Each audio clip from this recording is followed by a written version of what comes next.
3 anos. Olha o que eu queria fazer. Essa aqui é uma coisa humilde, uma coisa simples, uma coisa muito rico, que vai à intenção do nosso coração.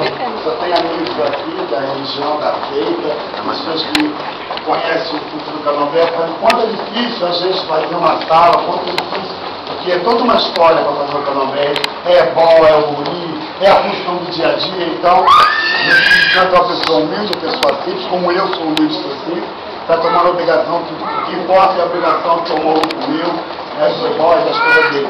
Eu apresento aqui o meu pai Leonel, uma pessoa que tem uma participação grandiosa na minha vida espiritual, pessoa que contribuiu na minha obrigação de 7 anos, me fez, me condecorou o Babalorixá, como eu fiz Babalorixá, está aqui o seu Leonel, do Baluaí, meu epônimo mais velho, amigo e mestre.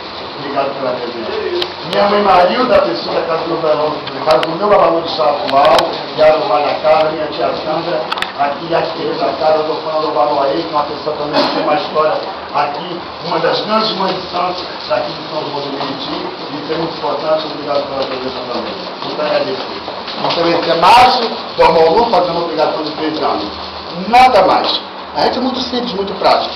Não tem muito mistério, não tem muita mise-en-scène, não tem para que tanto glamour se o orixá é tão humilde, tão simples, né? Então, estamos aqui presentes para louvar o Baluaí. Tá bom assim? Vamos aí, gente.